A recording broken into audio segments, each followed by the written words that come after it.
नमस्कार शेतकरी मित्रांनो, आज आपण पाहणार आहोत की ऊस उत्पादनामध्ये 100 टन एकरी उत्पादन काढण्यासाठी कोणत्या खताची आवश्यकता आहे व किती प्रमाण त्याचं देणं गरजेचं आहे. बऱ्याचशा शेतकऱ्यांना किती प्रमाणात हे खत देणं हे आवश्यक किंवा कशा प्रकारे द्यावं ह्याची माहिती नसल्यामुळं उत्पादन कमी येतं. तर आज सर्वात महत्त्वाचा घटक आपण पाहू की नत्र म्हणजे युरिया किंवा अमोनियम सल्फेट हे जे आपण टाकतो त्याच्यामार्फत नत्राची पूर्तता होते.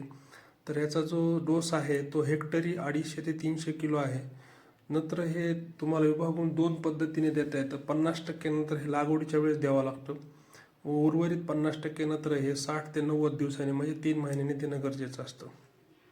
त्याच्यानंतर दुसरं महत्त्वाचं खत आहे स्फुरद किंवा फॉस्फरस म्हणलं जातं.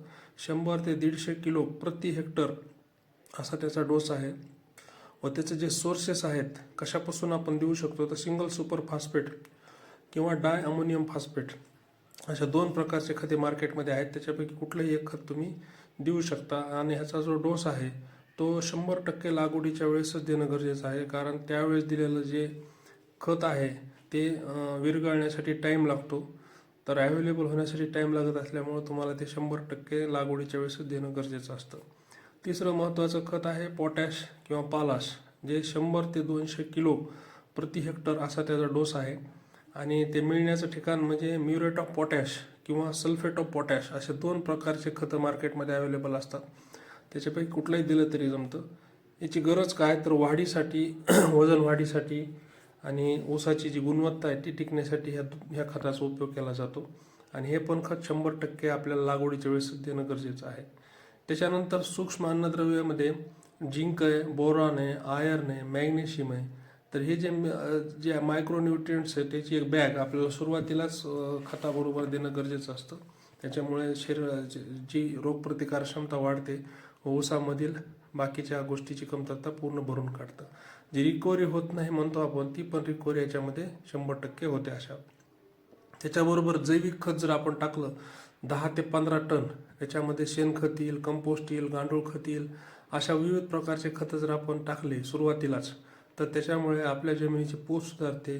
पोत सुधारल्यामुळं मुळांची संख्या वाढते. मुळाची संख्या वाढल्यामुळं अवेलेबिलिटी ऑफ खत किंवा मायक्रोन्यूट्रिएंट जे असतात जमिनीतले ते अवेलेबल होतात व ऊसाचं उत्पादन वाढण्यास खूप मदत होते.